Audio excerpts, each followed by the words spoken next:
76세 치매 환자가 요양원에서 흔적도 없이 사라졌습니다. 하필 그날 밤 CCTV는 고장이 났고 모든 문은 잠겨 있었습니다. 그런데 옆 침대 할머니가 들은 충격적인 말이 있었습니다. 간호사가 사라진 할머니 귀에 속삭인 섬뜩한 한마디. 나 집에 가고 싶어. 할머니, 여기는 죽어서 나가는 곳이야. 그전엔 절대로 못 나가. 과연 이 요양원에서 무슨 일이 벌어지고 있는 것일까요? 1997년 11월 14일 새벽 3시 7분 김철수 씨의 휴대폰이 울렸습니다. 화면에는 요양원이라는 이름이 떠 있었습니다. 76세 어머니 김영환 씨가 3년째 머물고 있는 곳이었습니다. 전화를 받는 순간 간호사의 떨리는 목소리가 들려왔습니다. 어머니가 사라졌다는 충격적인 소식이었습니다. 새벽 2시까지는 침실에 계셨는데 1시간 만에 흔적도 없이 사라진 것입니다. 어머니는 치매 초기 환자였습니다. 혼자서는 절대 멀리 갈 수 없는 상태였습니다. 김철수 씨는 급히 요양원으로 향했습니다. 도착해보니 더욱 이상했습니다. 첫째, CCTV가 하필 그날 밤 고장났다는 것. 둘째, 모든 출입문이 잠겨 있었다는 것. 셋째, 어머니의 소지품은 모두 그대로 남아 있었다는 것. 그때 충격적인 증언이 나왔습니다. 같은 층 박순덕 할머니가 새벽 1시 30분경 들었다는 대화였습니다. 간호사가 어머니 귀에 대고 속삭인 말. 할머니, 여기는 죽어서 나가는 곳이야. 그전엔 절대로 못 나가. 그 말을 들은 순간 김철수 씨는 온몸에 소름이 돋았습니다. 박순덕 할머니는 그 후 2시경 어머니 방문이 열리는 소리를 들었다고 했습니다. 경찰이 직원들을 조사하기 시작했습니다. 그날 밤 3층을 담당한 간호사는 김미숙이었습니다. 40대 여성으로 질문할 때마다 대답이 계속 바뀌었습니다. 더 충격적인 사실이 드러났습니다. 김미숙은 정식 간호사 자격증이 없는 무자격자였습니다. 가짜 서류로 취업한 것이었습니다. 새벽 5시 김미숙이 경찰서로 연행되었습니다. 그리고 요양원 전체 수사가 시작되면서 끔찍한 진실들이 하나씩 드러나기 시작했습니다. 무자격 직원이 김미숙만이 아니었습니다. 간병인 절반이 제대로 된 교육을 받지 않은 사람들이었습니다. 또한 정부 지원금을 부정수급하기 위해 가짜 서류를 조작한 흔적도 발견되었습니다. 하지만 이것은 시작에 불과했습니다. 아침 7시 경찰서에서 연락이 왔습니다. 김미숙이 중요한 자백을 했다는 것입니다. 김미숙이 털어놓은 이야기는 상상을 초월했습니다. 이 요양원에서는 지난 6개월간 총 8명의 노인이 갑자기 숨졌다는 것입니다. 모두 자연사로 처리되었지만 실제로는 다른 이유가 있었습니다. 김미숙의 입에서 나온 말에 경찰관들도 경악했습니다. 요양원에서는 노인들에게 의도적으로 과도한 수면제를 투여해 의식을 잃게 만든 후 방치한다는 것이었습니다. 가족들이 면회 올 때는 일시적으로 약물을 줄여 정상적으로 보이게 만들고 가족들이 떠나면 다시 과도한 약물을 투여한다는 충격적인 운영 방식이었습니다. 더 끔찍한 것은 노인들이 아파서 신음하거나 도움을 요청하면 직원들이 폭언을 퍼붓고 때로는 폭행까지 한다는 사실이었습니다. 김미숙은 떨리는 목소리로 말했습니다. 어머니가 그날 밤 요양원의 비밀을 알게 되었고 그것을 가족에게 말하려 했기 때문에 처리해야 했다는 것입니다. 그렇다면 어머니는 지금 어디에 있는 것일까요? 김미숙이 마지막으로 한 말이 모든 사람을 경악시켰습니다. 김미숙은 다른 지역 요양원으로 옮겼다고 했습니다. 그곳에서는 더 이상 아무 말도 할 수 없게 될 것이라고 했습니다. 시간이 촉박했습니다. 어머니를 찾기 위한 긴급 수색이 시작되었습니다. 과연 어머니는 무사할까요? 그리고 이 요양원에 숨겨진 더 큰 비밀은 무엇일까요? 경찰서에 도착한 김철수 씨 앞에 펼쳐진 것은 상상을 초월하는 진실이었습니다. 김미숙은 무너진 채로 앉아 있었습니다. 경찰의 압박 수사에 결국 모든 것을 털어놓기 시작했습니다. 그녀의 입에서 나온 첫 번째 충격적인 사실은 어머니가 살아있다는 것이었습니다. 하지만 안심하기엔 너무 이른 상황이었습니다. 김미숙이 말하는 어머니의 상태는 끔찍했습니다. 과도한 수면제 투여로 의식을 잃은 채 다른 곳으로 이송되었다는 것입니다. 경찰이 추궁하자 김미숙은 요양원의 진짜 모습을 폭로하기 시작했습니다. 이 요양원은 겉으로는 정상적으로 운영되는 것처럼 보이지만 실제로는 노인들을 학대하고 방치하는 곳이었습니다. 가장 충격적인 것은 직원들의 일상적인 학대였습니다. 노인들이 밤에 화장실을 가겠다고 하면 기저귀를 차라며 무시했습니다.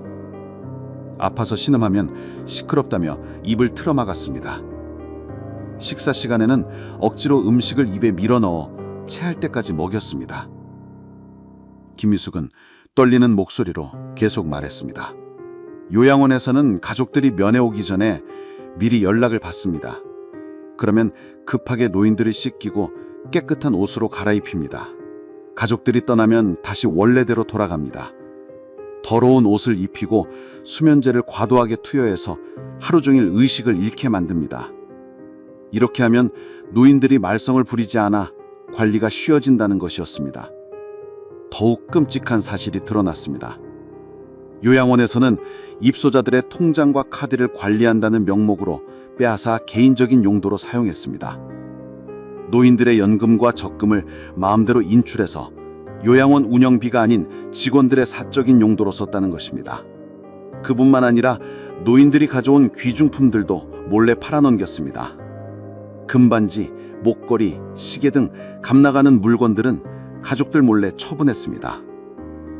노인들이 항의하면 치매 때문에 기억을 못한다며 무시했습니다. 김미숙의 증언은 계속 이어졌습니다. 요양원 원장 박종수는 이런 일들을 모두 알고 있었을 뿐만 아니라 직접 지시했다는 것입니다. 더 나아가 다른 지역에도 비슷한 요양원 여러 곳을 운영하고 있다는 충격적인 사실도 밝혀졌습니다. 그렇다면 어머니는 왜 특별히 위험에 처하게 된 것일까요? 김미숙은 그 이유를 설명했습니다. 어머니는 치매 초기 환자로 다른 노인들보다 의식이 또렷했습니다. 그래서 요양원에서 벌어지는 학대와 부정행위들을 목격하고 기억할 수 있었던 것입니다. 특히 어머니는 며칠 전부터 이상한 점들을 눈치채기 시작했습니다.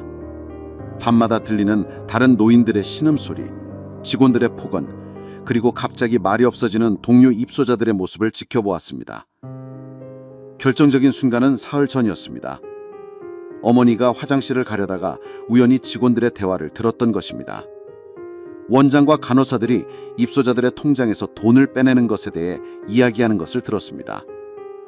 또한 아픈 노인들에게 치료를 제대로 해주지 않고 방치한다는 내용도 들었습니다. 어머니는 이 사실을 아들인 김철수 씨에게 알리려고 했습니다. 하지만 요양원에서는 입소자들의 통화전을 모두 감시하고 있었습니다. 어머니나 이상한 이야기를 하려고 하자 즉시 전화를 끊어버렸습니다. 그날 밤 김미숙은 원장의 지시를 받았습니다. 어머니를 다른 곳으로 옮기라는 명령이었습니다.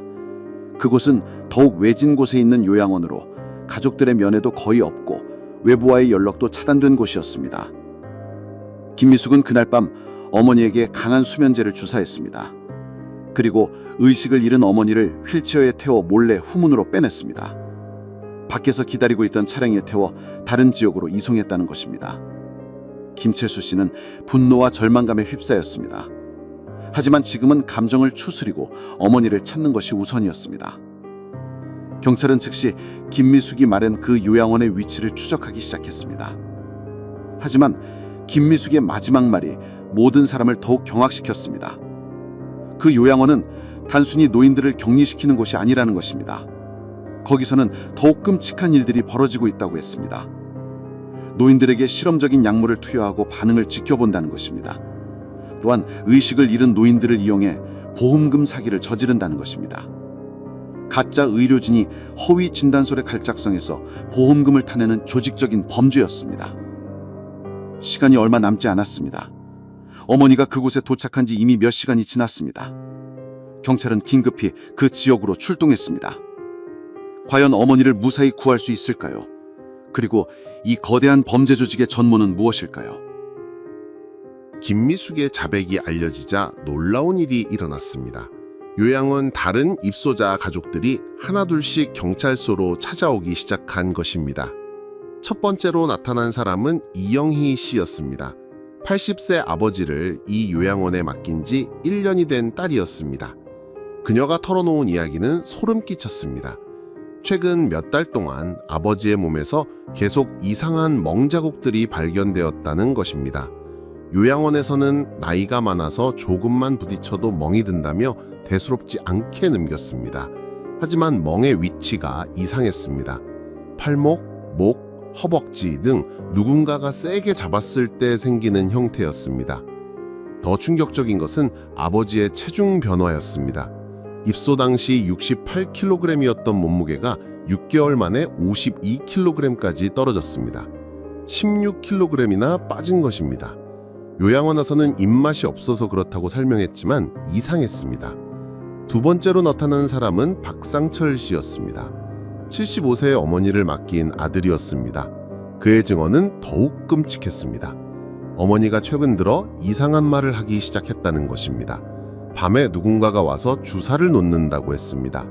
그 주사를 맞으면 하루 종일 잠만 잔다고 했습니다. 처음에는 치매 증상이라고 생각했지만 너무 구체적이었습니다. 박상철 씨는 어느 날 몰래 면회 시간이 아닌 때에 요양원을 찾아갔습니다. 그때 목격한 것이 충격이었습니다. 어머니가 침대에 묶여 있었던 것입니다. 손목과 발목에 끈으로 묶여서 움직일 수 없는 상태였습니다. 직원에게 왜 묶어놨냐고 따졌더니 안전을 위해서라고 했습니다.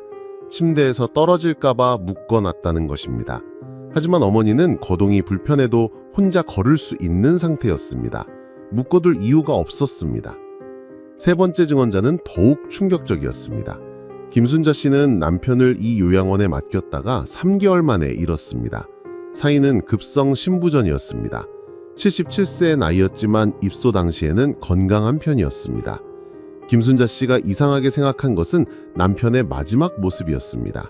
사망하기 며칠 전부터 남편은 계속 잠만 잤습니다. 깨우려고 해도 깨어나지 않았습니다. 요양원에서는 몸이 약해져서 그렇다고 설명했습니다. 하지만 부검 결과 남편의 혈액에서 과도한 양의 수면제가 검출되었습니다. 치료 목적으로 사용하는 양의 10배가 넘는 수치였습니다.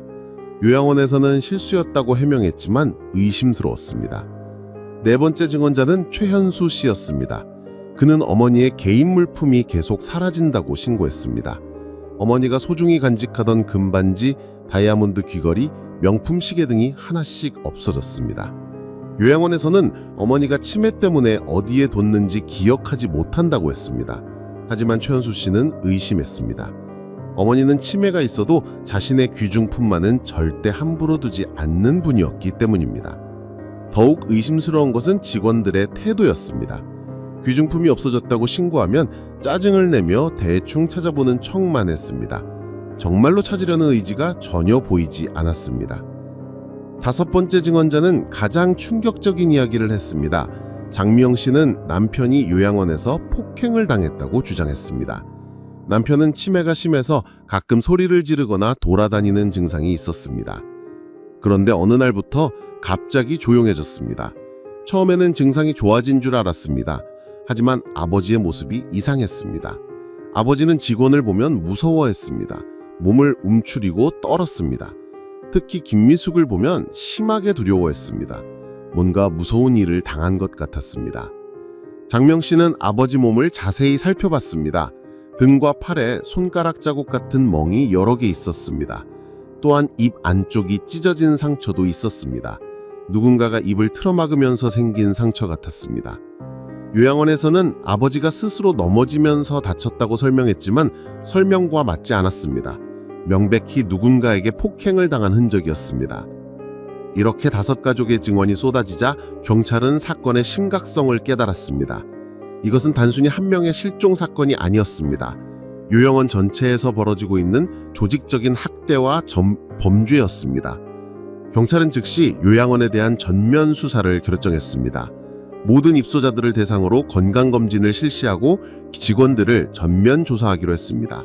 또한 요양원의 재정 상황과 운영 실태도 철저히 파악하기로 했습니다. 하지만 가장 급한 것은 김영란 씨를 찾는 것이었습니다.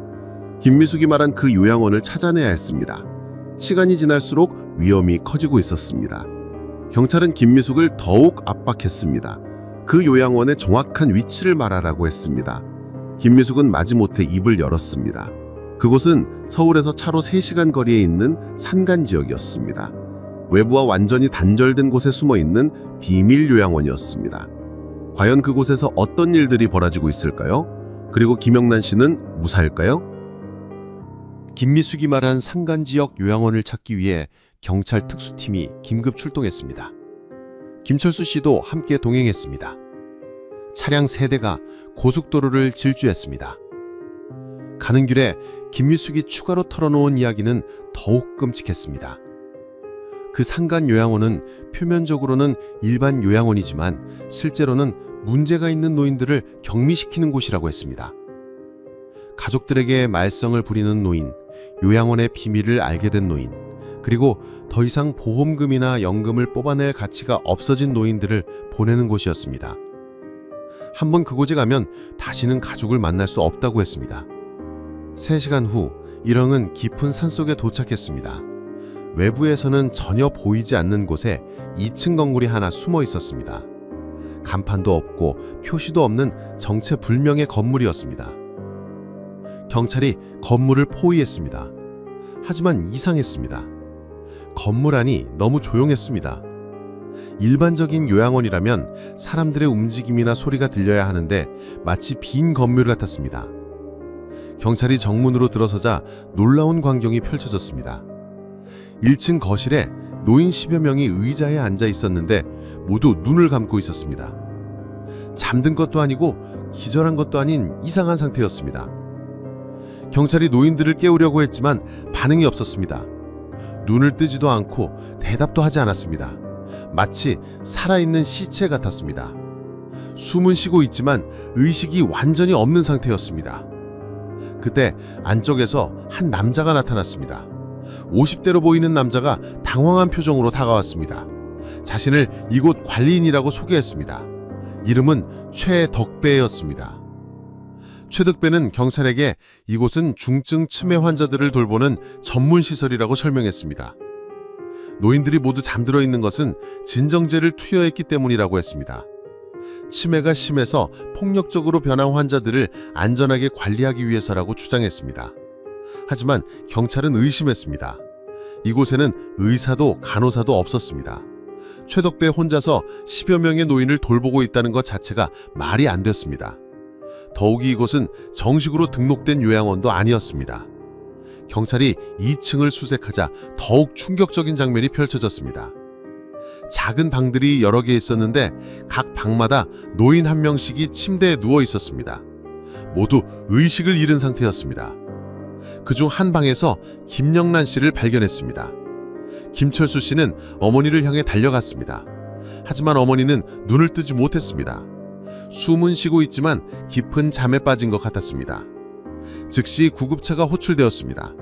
어머니뿐만 아니라 이곳에 있던 모든 노인들이 병원으로 이송되었습니다. 의사의 진단 결과는 충격적이었습니다. 모든 노인들의 혈액에서 과도한 양의 수면제와 신경안정제가 검출되었습니다. 일반적인 치료 용량의 20배가 넘는 수치였습니다. 이 정도면 사람이 죽을 수도 있는 위험한 수준이었습니다. 더욱 끔찍한 것은 노인들의 신체 상태였습니다. 모두 심각한 영양실조 상태였습니다. 또한 욕창이 온몸에 생겨 있었습니다. 오랫동안 제대로 된 관리를 받지 못했다는 증거였습니다. 최덕배를 조사한 결과 더욱 충격적인 사실들이 드러났습니다. 그는 의료진이 아니었습니다. 전과가 있는 일반인이었습니다. 과거에 사기죄로 복역한 경력도 있었습니다. 더욱 놀라운 것은 이곳의 운영 방식이었습니다. 최덕배는 노인들을 의식 불명 상태로 만들어 놓고 가족들에게는 상태가 좋아지고 있다고 거짓 보고를 했습니다. 면회는 감염 위험 때문에 금지한다고 핑계를 댔습니다. 그러면서 노인들의 연금과 각종 수당을 계속 받아서 개인적으로 사용했습니다. 노인들은 사실상 돈을 뽑아내는 도구로 이용당한 것입니다. 경찰이 이곳을 더 자세히 수색하자 지하실에서 끔찍한 발견을 했습니다. 여러 개의 냉동고가 있었고 그 안에 사망한 노인들의 시신이 보관되어 있었습니다. 최덕배는 노인들이 죽어도 가족들에게 알리지 않았습니다. 대신 시신을 냉동 보관하면서 계속 살아있는 것처럼 속여서 연금과 치료비를 받아냈습니다. 죽은 노인이 5명이나 되었습니다. 이 사실이 알려지자 현장에 있던 모든 사람들이 경악했습니다. 김철수 씨는 분노와 안도감이 동시에 밀려왔습니다. 어머니를 찾긴 했지만 상태가 너무 심각했습니다. 의사는 김영란 씨의 상태에 대해 심각한 우려를 표했습니다. 과도한 약물 투여로 인해 뇌 손상이 있을 가능성이 높다고 했습니다. 의식을 되찾을 수 있을지도 확실하지 않다고 했습니다. 최독배는 결국 모든 범죄를 자백했습니다. 하지만 그가 털어놓은 이야기는 더욱 충격적이었습니다. 이런 불법 요양원이 전국에 10곳이나 더 있다는 것입니다. 모두 박종수라는 인물이 총괄하는 거대한 범죄 조직이었습니다. 겉으로는 정상적인 요양원을 운영하면서 뒤에서는 노인들을 학대하고 착취하는 조직적인 범죄를 저지르고 있었습니다. 경찰은 즉시 전국적인 수사를 시작했습니다. 박종수와 그의 조직을 완전히 해체하기 위한 대대적인 작전이 시작된 것입니다. 과연 이 거대한 범죄 조직을 모두 잡을 수 있을까요? 최덕배의 자백을 바탕으로 경찰은 박종수의 정체를 파악하기 시작했습니다. 박종수는 겉으로는 성공한 사업가였습니다. 전국의 합법적인 요양원 체인을 운영하는 회사의 대표였습니다. 하지만 그의 진짜 모습은 달랐습니다. 합법적인 요양원들은 단지 위장이었고 실제로는 불법 요양원 네트워크를 통해 엄청난 돈을 벌어들이고 있었습니다. 박종수의 수법은 교묘했습니다. 먼저 정상적인 요양원을 몇 개 운영해서 신뢰를 쌓습니다. 그 다음 가족들에게 더 좋은 시설이 있다며 불법 요양원으로 유인합니다. 산간 지역이나 외진 곳에 있어서 특별 관리를 받을 수 있다고 속입니다. 일단 불법 요양원에 들어가면 노인들은 외부와 완전히 차단됩니다. 가족들에게는 감염 예방이나 치료 집중 등의 핑계로 면회를 금지합니다. 그러면서 노인들을 약물로 의식불명 상태로 만들어 관리 비용을 최소화합니다. 박종수 조직의 연간 수익은 수십억 원에 달했습니다. 노인 한 명당 매달 연금과 각종 수당을 받고 가족들로부터도 치료비를 받아냈습니다. 또한 노인들의 재산도 몰래 처분해서 챙겼습니다. 경찰은 즉시 전국 동시 수사에 착수했습니다. 서울, 부산, 대구, 광주, 대전 등 주요 도시 근교의 불법 요양원들을 일제히 급습했습니다. 첫 번째 급습지는 경기도의 한 폐공장을 개조한 곳이었습니다. 겉으로는 창고 같아 보이지만 내부에는 30여 명의 노인이 있었습니다. 모두 의식을 잃고 침대에 누워 있었습니다. 이곳의 관리인은 김성호였습니다. 그 역시 최덕배와 비슷한 방법으로 노인들을 관리하고 있었습니다. 하루에 한 번씩 수면제를 주사하고 최소한의 영양제만 공급했습니다. 더 충격적인 것은 이곳에서 발견된 서류들이었습니다. 노인들의 사망 날짜가 미리 계획되어 있었습니다. 연금이나 보험금을 최대한 받아낸 후 적절한 시점에 사망 처리를 하는 계획표였습니다. 두 번째 급습지는 충청도의 한 농가를 개조한 곳이었습니다. 이곳에는 20여 명의 노인이 있었는데 상태가 더욱 심각했습니다. 일부 노인들은 이미 숨을 거둔 상태였지만 가족들에게는 알리지 않고 있었습니다. 이곳의 관리인 이철민은 더욱 잔혹했습니다. 노인들을 마치 물건처럼 취급했습니다. 아픈 노인에게는 치료 대신 더 많은 진정제를 투여해서 조용하게 만들었습니다. 음식도 제대로 주지 않아서 많은 노인들이 극심한 영양실조 상태였습니다. 세 번째 급습지에서는 더욱 끔찍한 일이 발견되었습니다. 전라도의 한 폐건물에서 노인들을 대상으로 불법 의료 실험이 진행되고 있었습니다. 가짜 의사들이 정체불명의 약물을 노인들에게 투여하고 반응을 관찰하고 있었습니다. 이 실험의 목적은 새로운 수면제나 진정제의 효과를 테스트하는 것이었습니다. 노인들은 실험용 쥐처럼 취급당하고 있었습니다. 네 번째 급습지에서는 장기 매매 의혹도 발견되었습니다. 경상도의 한 지하시설에서 수술 도구들과 의료 장비들이 발견되었습니다. 의식 불명 상태의 노인들로부터 장기를 적출했을 가능성이 제기되었습니다. 이 모든 급습 작전 결과 총 150여 명의 노인이 구조되었습니다. 하지만 이미 사망한 노인도 30여 명이나 되었습니다. 대부분 과도한 약물 투여나 방치로 인한 죽음이었습니다. 박종수는 급습 소식을 듣고 도주를 시도했습니다. 하지만 경찰의 추적망을 벗어나지 못했습니다. 인천공항에서 해외 도피를 시도하다가 체포되었습니다. 박종수는 처음에는 혐의를 부인했습니다. 자신은 합법적인 요양원만 운영했을 뿐이라고 주장했습니다. 불법 요양원들은 직원들이 개인적으로 운영한 것이라고 발뺌했습니다. 하지만 증거는 명백했습니다.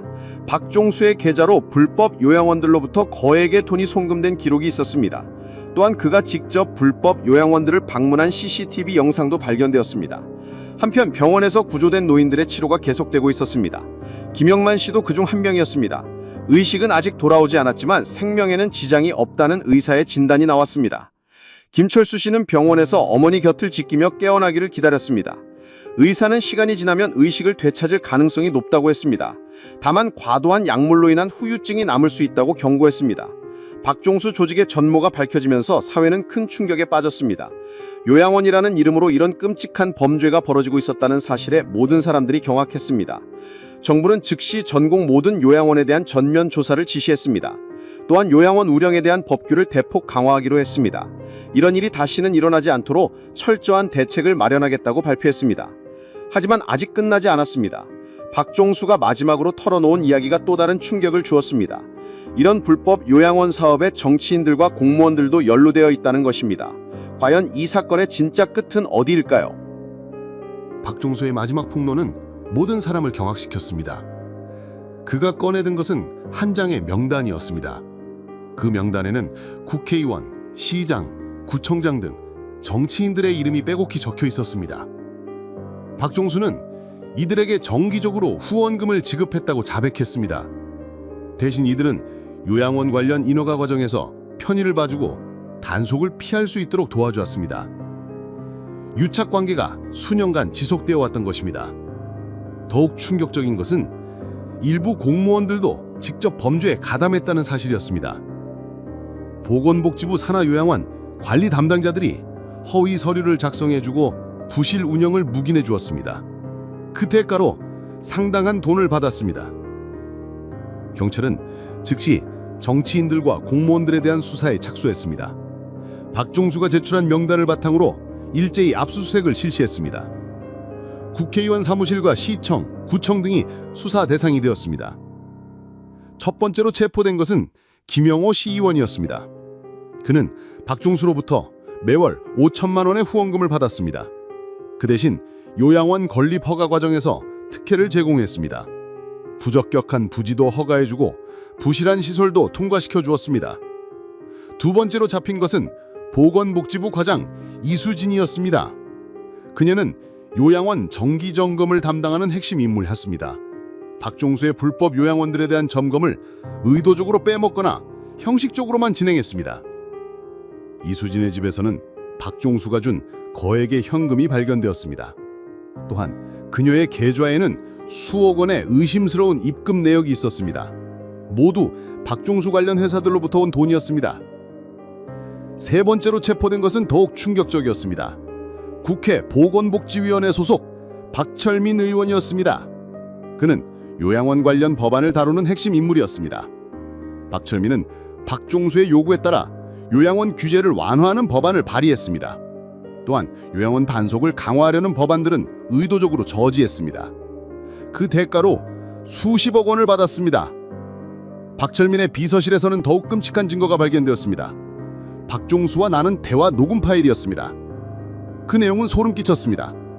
녹음 파일에는 박종수가 노인들을 처리하는 방법에 대해 상의하는 내용이 들어있었습니다. 박철민은 법적으로 문제없이 사망 처리하는 방법까지 조언해 주었습니다. 그는 단순한 후원금 수수자가 아니라 범죄의 공모자였던 것입니다. 한편 병원에서는 기적 같은 일이 일어났습니다. 김영란 씨가 의식을 되찾기 시작한 것입니다. 처음에는 눈만 깜빡였지만 점차 의식이 또렷해졌습니다. 김철수 씨는 눈물을 흘리며 어머니를 깨어났습니다. 어머니는 약해진 목소리로 지난 며칠간의 끔찍한 경험을 들려주었습니다. 김영란 씨는 산간 요양원에 끌려간 후 매일 주사를 맞았다고 했습니다. 주사를 맞으면 온몸이 마비되어 움직일 수 없었습니다. 의식은 있었지만 말도 할 수 없고 몸도 움직일 수 없는 상태였습니다. 더욱 끔찍한 것은 다른 노인들의 모습이었습니다. 어떤 노인은 며칠째 음식을 못 먹어서 뼈만 남았고 어떤 노인은 아파서 신음해도 아무도 돌봐주지 않았습니다. 죽어가는 노인들을 그냥 방치하는 것을 직접 목격했습니다.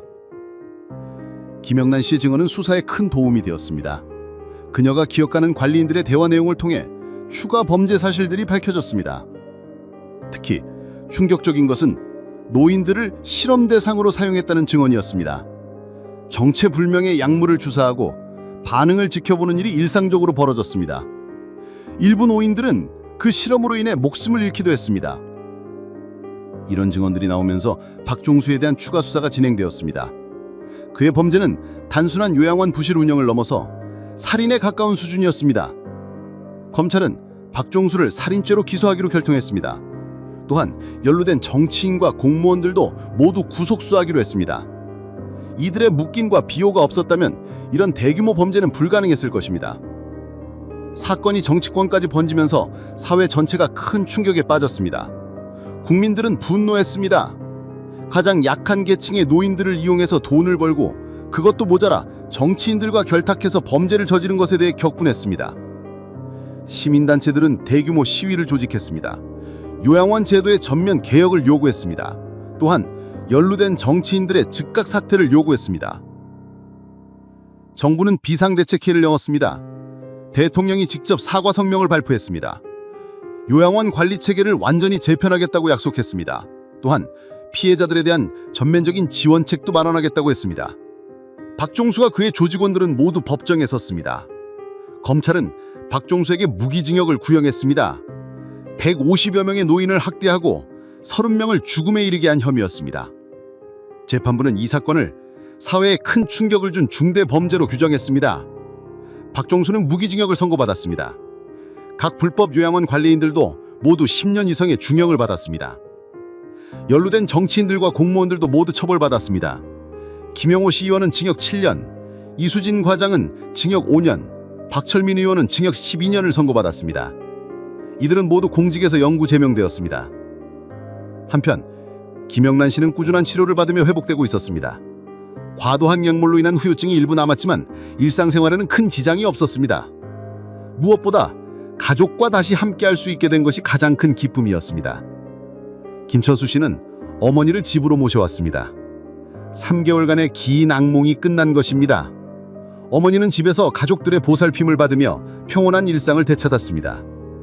이 사건을 계기로 요양원 관련 법규가 대폭 강화되었습니다. 모든 요양원에 대한 정기 점검이 의무화됐고 무자격자 고용도 엄격히 증지되었습니다. 또한 입소자 가족들의 면회권도 법적으로 보장되었습니다. 피해자 가족들에게는 국가에서 보상금이 지급되었습니다. 또한 트라우마 치료비와 재활 치료비도 모두 지원되었습니다. 정부는 이런 일이 다시는 일어나지 않도록 철저한 관리 체계를 약속했습니다. 김영란 씨는 지금도 가끔 악몽을 꿉니다. 하지만 가족들의 사랑 속에서 조금씩 나아지고 있습니다. 그녀의 용기 있는 증언이 많은 노인들을 구했고 거대한 범죄 조직을 무너뜨렸습니다. 여기는 죽어서 나가는 곳이야라는 섬뜩한 말로 시작된 이 사건은 결국 정의로운 결말을 맞이했습니다. 비록 많은 희생이 있었지만 진실은 밝혀졌고 범죄자들은 모두 처벌받았습니다. 무엇보다 중요한 것은 이 사건을 통해 우리 사회가 노인들을 더욱 소중히 여기게 되었다는 것입니다. 요양원을 선택할 때는 반드시 직접 확인하고 정기적으로 면회해야 한다는 교훈도 얻었습니다. 김영란 씨와 가족들은 이제 평범하지만 소중한 일상을 되찾았습니다. 함께 식사하고 대화하며 보내는 시간들이 얼마나 귀한지를 깨달았습니다. 그리고 다시는 이런 일이 일어나지 않기를 간절히 바라고 있습니다.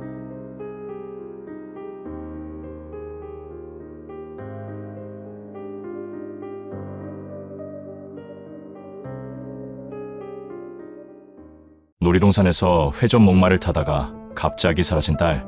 도대체 이 아이는 어디로 사라진 것일까요? 그 충격적이고 놀라운 이야기 지금 시작합니다.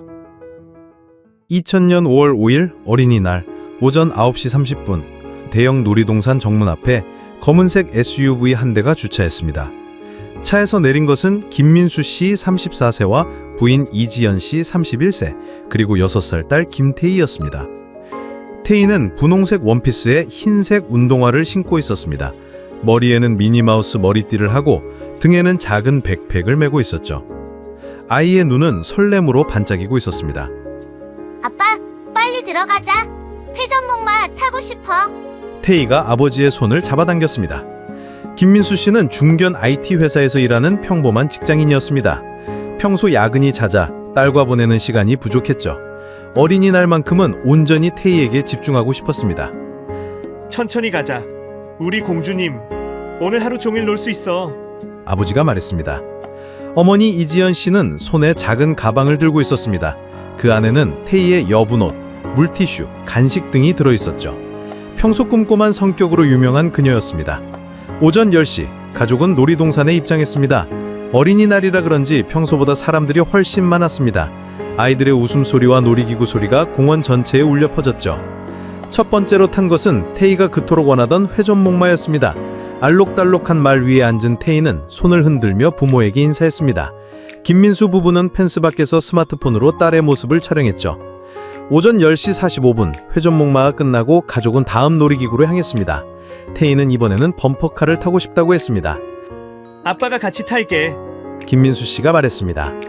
범퍼카를 15분간 탄 후 가족은 잠시 휴식을 취했습니다. 놀이동산 한가운데 있는 분수대 근처 벤치에 앉았죠. 이지연 씨가 가져온 김밥을 나눠 먹었습니다. 오전 11시 30분, 태희가 갑자기 일어서며 말했습니다. 엄마, 화장실 가고 싶어. 분수대에서 가장 가까운 화장실은 50m 정도 떨어진 곳에 있었습니다. 이지연 씨가 태희의 손을 잡고 화장실로 향했죠. 여기서 기다리고 있을게. 김민수 씨가 벤치에 앉은 채 말했습니다. 화장실은 생각보다 붐볐습니다. 어린이날이라 많은 가족들이 놀이동산을 방문했기 때문이었죠. 태희와 이지연 씨는 5분 정도 줄을 서서 기다려야 했습니다. 화장실에서 나온 후 태희가 말했습니다. 엄마, 저기 솜사탕 사고 싶어. 화장실 옆에는 작은 매점이 있었습니다. 색색깔의 솜사탕들이 진열돼 있었죠. 태희는 분홍색 솜사탕을 가리켰습니다. 아빠한테도 사줄까? 이지연 씨가 물었습니다. 응, 아빠 건 파란색으로. 어머니가 솜사탕을 사는 동안 태희는 매점 앞에서 기다리고 있었습니다. 그때 놀이동산 직원 한 명이 다가왔습니다. 20대 후반으로 보이는 남성이었죠. 안녕하세요, 꼬마 공주님. 오늘 놀이동산 재미있나요? 직원이 친근하게 말했습니다. 태희는 수줍게 고개를 끄덕였습니다. 평소 낯을 많이 가리는 성격이었거든요. 혹시 마술쇼 보고 싶어요? 지금 특별 공연이 있는데. 직원이 계속 말했습니다. 이지연 씨가 솜사탕을 받고 돌아섰을 땐 직원은 이미 사라진 후였습니다. 태희만 혼자 서 있었죠. 태희야, 누구랑 얘기했어? 어머니가 물었습니다. 아저씨가 마술쇼 보러 가자고 했어. 태희가 대답했습니다. 이지연 씨는 별로 신경 쓰지 않았습니다. 놀이동산 직원이 아이들에게 친근하게 다가가는 것은 흔한 일이었으니까요. 모녀는 김민수 씨가 기다리고 있는 벤치로 돌아갔습니다. 태희는 아버지에게 파란색 솜사탕을 건네주며 환하게 웃었죠. 정오 12시, 가족은 점심을 먹기 위해 놀이동산 내 푸드코트로 향했습니다. 태희는 햄버거와 감자튀김을 주문했고 부모는 간단한 샐러드를 시켰죠. 점심 식사 중에 태희가 말했습니다. 아빠, 오후에 롤러코스터 탈 수 있어? 우리 태희가 롤러코스터를 탈 수 있을까? 너무 무섭지 않을까? 아버지가 웃으며 물었습니다. 안 무서워. 나 이제 다 컸어. 점심을 마친 후 가족은 다시 놀이기구를 타기 시작했습니다. 미니 롤러코스터, 티컵, 바이킹까지 차례로 탔죠. 태희는 조금도 피곤하지 않고 계속 에너지가 넘쳤습니다. 오후 2시 30분, 태희가 갑자기 멈춰서며 말했습니다. 엄마, 저기 봐. 진짜 큰 회전목마다. 태희가 가리킨 곳엔 놀이동산에서 가장 큰 회전목마가 있었습니다. 2층 높이의 거대한 회전목마였죠. 아침에 탄 것과는 비교할 수 없을 정도로 웅장했습니다. 우와, 정말 크네. 이지연 씨도 감탄했습니다. 가족은 대형 회전목마 근처로 걸어갔습니다. 그런데 놀이기구 앞에는 정비 중이라는 팻말이 걸려 있었습니다. 아, 지금은 탈 수 없구나. 김민수 씨가 아쉬워했습니다. 그때 놀이동산 직원 한 명이 다가왔습니다. 아까 매점 앞에서 태희에게 말을 걸었던 직원이었죠. 안녕하세요. 아까 그 귀여운 꼬마 공주님이네요. 직원이 웃으며 말했습니다. 아, 안녕하세요. 이지연 씨가 예의상 인사했습니다. 회전목마 타고 싶으시죠? 사실 정비는 거의 끝났어요. 특별히 한 번만 태워드릴 수 있는데. 직원이 제안했습니다. 태희의 눈이 반짝였습니다. 정말요? 탈 수 있어요? 네, 하지만 안전상 어른들은 같이 탈 수 없어요. 아이 혼자만 가능합니다. 직원이 설명했습니다. 김민수 부부는 잠시 망설였습니다. 태희 혼자 놀이기구를 타게 하는 것이 걱정됐거든요. 얼마나 걸려요? 김민수 씨가 물었습니다. 5분 정도요. 금방 끝납니다. 제가 직접 지켜볼게요. 직원이 안심했습니다. 태희가 부모를 쳐다보며 애원하는 눈빛을 보냈습니다. 엄마, 아빠, 제발. 그럼 정말 조심히 봐주세요. 이지연 씨가 마지못해 허락했습니다. 오후 2시 45분 태희는 직원과 함께 회전 목마 탑승구로 들어갔습니다. 김민수 부부는 펜스 밖에서 기다리며 딸의 모습을 지켜봤죠. 회전 목마가 천천히 움직였습니다. 태희는 흰색 말 위에 앉아 부모에게 손을 흔들었습니다. 웃음소리가 바람에 실려 들려왔죠. 하지만 3분이 지나도 회전 목마는 멈추지 않았습니다. 김민수 씨가 시계를 확인했죠. 5분이 지났는데도 여전히 돌고 있었습니다. 이지연 씨가 불안해하기 시작했습니다. 7분이 지나자 김민수 씨가 펜스 쪽으로 다가왔습니다. 그런데 회전 목마 위에서 태희의 모습이 보이지 않았습니다. 김민수 씨의 목소리가 떨렸습니다. 이지연 씨도 급히 달려왔습니다. 회전 목마는 여전히 돌고 있었지만 태희는 어디에도 보이지 않았습니다. 김민수 씨가 직원을 불렀지만 아까 그 직원도 보이지 않았습니다. 회전 목마 조작대 앞에는 다른 직원이 서 있었죠. 조작대 직원이 무슨 일인지 물었습니다. 이지연 씨는 딸이 방금 전에 탔는데 안 보인다고 목소리를 높였습니다. 회전 목마가 서서히 멈췄습니다. 김민수 부부는 급히 탑승구로 뛰어들어갔습니다. 하지만 모든 말들이 비어 있었죠. 태희는 어디에도 없었습니다. 이지연 씨가 절규를 했습니다. 다른 놀이동산 직원들이 달려왔습니다. 상황을 파악한 보안팀장이 즉시 방송을 했습니다. 김태희 어린이를 찾는다는 안내방송이 놀이동산 전체에 울려 퍼졌죠. 오후 3시 놀이동산 전체가 발칵 뒤집혔습니다. 모든 직원들이 수색에 나섰고 출입문은 즉시 통제됐죠. 하지만 태희는 마치 공기 중으로 사라진 것처럼 흔적조차 찾을 수 없었습니다. 김민수 부부는 경찰에 신고했습니다. 15분 후 경찰차 3대가 놀이동산에 도착했죠. 경찰관의 정확한 실종 시각을 확인했습니다. 김민수 씨가 떨리는 목소리로 2시 45분에 회전 목마를 탔는데 갑자기 사라졌다고 대답했습니다. 경찰은 즉시 놀이동산 전체 CCTV를 확인하기 시작했는데 회전 목마 내부에는 카메라가 없었죠. 마지막으로 태희가 찍힌 것은 탑승구에 들어가는 순간이었습니다. 오후 4시 수색 범위가 놀이동산 밖으로 확대됐습니다. 하지만 태희의 흔적은 발견되지 않았습니다. 한편 김민수 부부는 절망에 빠져 있었습니다. 이지연 씨는 혼자 보내지 말았어야 했다며 자책했고 김민수 씨도 자신이 더 주의 깊게 봤어야 했다고 자신을 탓했습니다. 오후 6시 놀이동산은 임시 휴장됐습니다. 방문객들은 모두 출입 기록을 남기고 퇴장해야 했죠. 하지만 태희는 여전히 발견되지 않았습니다. 그날 밤 11시까지 수색이 계속됐습니다. 놀이동산의 모든 시설, 심지어 직원 전용 구역까지 샅샅이 뒤졌죠. 하지만 결과는 같았습니다. 김태희, 6세 여아가 흔적도 없이 사라진 것입니다. 수백 명의 사람들이 지켜보는 놀이동산 한복판에서 말이죠. 이것은 모든 사람을 충격에 빠뜨린 미스터리한 실종 사건의 시작이었습니다. 과연 그날 회전 목마에서 무슨 일이 일어나고 있었나요? 다음 날 오후 3시 30분 서울지방경찰청에서 긴급 상황실이 가동됐습니다. 6세 여아 실종 신고가 접수된 지 불과 30분 만이었죠. 당시로서는 매우 빠른 대응이었습니다. 강서경찰서 수사과장 박철민 경정이 현장에 도착했습니다. 20년 경력의 베테랑이었지만 이런 사고는 처음이었죠. 수백 명이 지켜보는 놀이동산에서 아이가 순식간에 사라진 것입니다. 현장은 이미 통제된 상태였습니다. 모든 출입구가 봉쇄됐고 방문객들은 신원 확인 후에만 퇴장할 수 있었죠. 놀이동산 관계자들은 당황한 기색이 역력했습니다. 박철민 경정이 가장 먼저 한 일은 회전 목마 주변 정밀 조사였습니다. 탑승구부터 조작대까지 모든 곳을 살펴봤죠. 하지만 특별한 단서는 발견되지 않았습니다. 놀이동산 보안팀장 최용호 씨가 경찰에게 설명했습니다. 회전 목마는 30년 된 구형 모델이었습니다. 지하에 기계실이 있고 내부 구조가 복잡했죠. 하지만 모든 출입구는 잠겨 있었고 열쇠는 관리사무소에 보관 중이었습니다. 경찰은 즉시 기계실을 확인했습니다. 지하로 내려가는 계단은 먼지가 쌓여 있었고 최근에 사람이 다닌 흔적은 없었죠. 하지만 기계실 내부를 자세히 살펴보니 이상한 점이 발견됐습니다. 기계실 벽면 한쪽에 작은 문이 있었습니다. 보안팀장도 모르는 문이었죠. 문은 잠겨 있었지만 자물쇠야 비교적 새 것처럼 보였습니다. 30년 된 건문치고는 너무 깨끗했거든요. 경찰이 문을 열어보니 좁은 통로가 나타났습니다. 성인 한 명이 겨우 지나갈 수 있는 크기였죠. 통로는 놀이동산 다른 구역으로 이어져 있었습니다. 정확히는 직원 휴게실 뒤편이었습니다. 이 발견으로 수사는 새로운 국면을 맞았습니다. 누군가 이 은밀한 통로를 이용해 태희를 데려갔을 가능성이 높아진 것이죠. 오후 4시 30분 놀이동산 전 직원이 조사를 받기 시작했습니다. 총 147명의 직원 중 특히 회전목마 담당 직원들이 집중 조사 대상이 됐죠. 그런데 문제가 생겼습니다. 태희를 회전목마에 태웠다는 그 직원을 찾을 수 없었던 것입니다. 다른 직원들은 그런 사람을 본 적이 없다고 했죠. 놀이동산 인사 담당자가 당일 근무자 명단을 확인했습니다.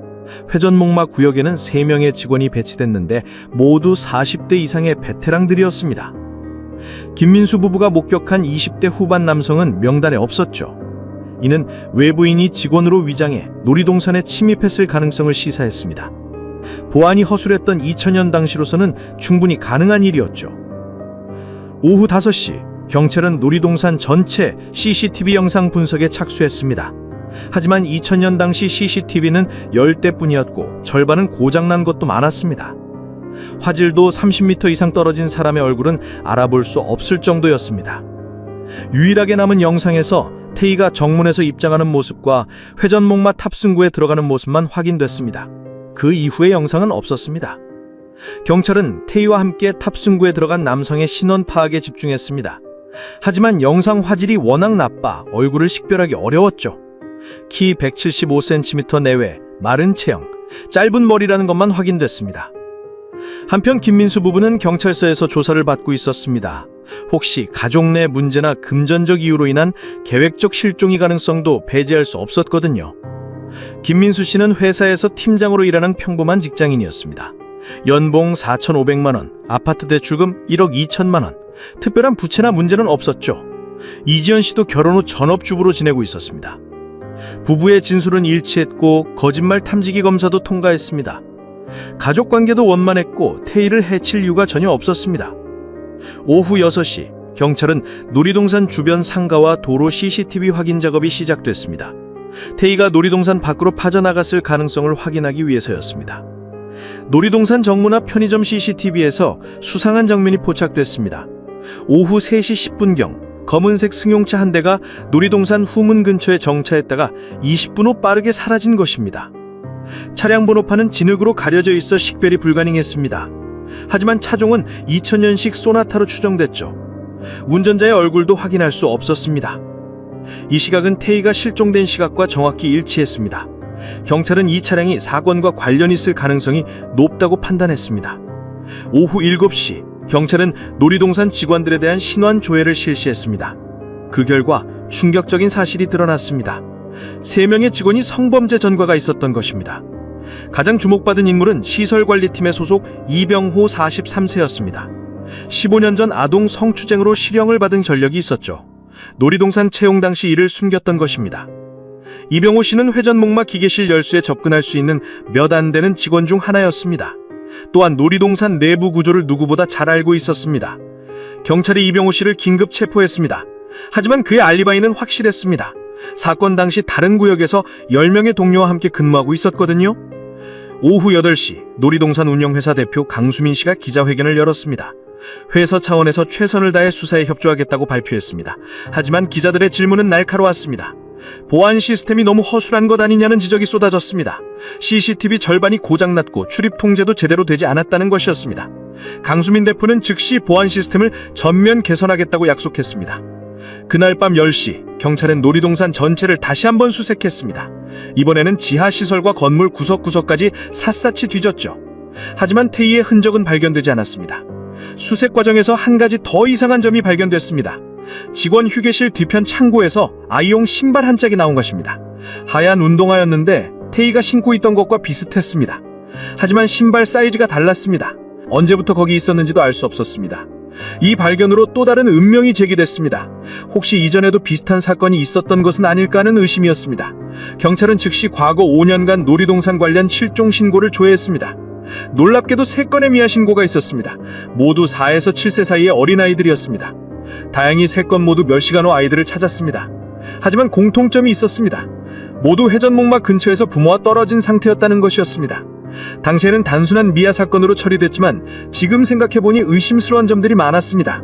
아이들이 기억하는 내용도 비슷했거든요. 친절한 아저씨가 재미있는 곳을 보여준다고 했다는 것이었습니다.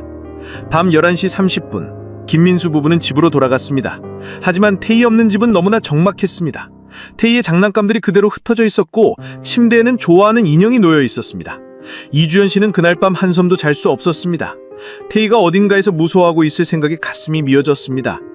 김민수 씨도 마찬가지였습니다. 계속해서 자신을 탓했으니까요. 다음날 새벽 6시 경찰은 수사를 재개했습니다. 전날 발견한 단서들을 보태로 새로운 수사 방향을 설정했습니다. 놀이동산 내부자 범행 가능성과 조직적 범행 가능성을 동시에 수사하기로 했습니다. 하지만 시간은 계속 흘러가고 있었습니다. 아이 실종 사건에서 첫 24시간이 가장 중요한데 이미 하루가 지난 상황이었습니다. 전국 경찰서에 수배령이 내려졌습니다. 검은색 소나타와 20대 후반 남성에 대한 수배였죠. 하지만 단서가 너무 부족했습니다. 과연 김태희는 어디로 사라진 걸까요? 그리고 20여 년 전부터 놀이동산에서 벌어진 의문의 사건들은 모두 우연일까요? 수사는 점점 미궁 속으로 빠져들고 있었습니다. 아침 뉴스에서 태희 실종 사건이 보도됐습니다. 놀이동산에서 6세 여아가 실종됐다는 소식은 전국을 충격에 빠뜨렸습니다.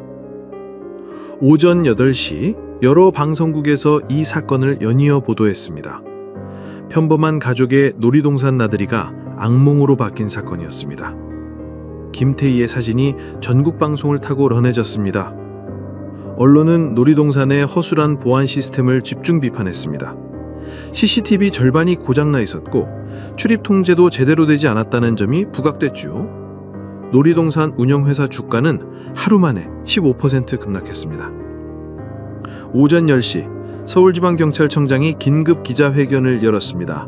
수사본부를 확대 개편하고 전담팀 20명을 투입한다고 발표했죠. 또한 시민들의 적극적인 제보를 당부했습니다. 기자회견 직후부터 경찰서 전화가 폭주하기 시작했습니다. 첫날에만 300여 건의 제보가 쏟아졌죠. 대부분은 확인되지 않은 목격담이었지만 경찰은 모든 제보를 꼼꼼히 확인했습니다. 오후 1시 가장 주목할 만한 제보가 들어왔습니다. 놀이동산에서 5km 떨어진 주유소 직원의 신고였습니다. 5월 5일 오후 3시 30분경 검은색 소나타 한 대가 급하게 기름을 넣고 갔다는 것이었습니다.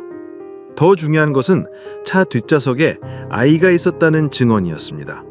아이는 잠든 상태였고 분홍색 옷을 입고 있었다고 했습니다. 운전자는 30대 초반 남성으로 보였습니다. 경찰은 즉시 주유소 CCTV를 확인했습니다. 하지만 아쉽게도 각도상 차량 번호판이 보이지 않았죠.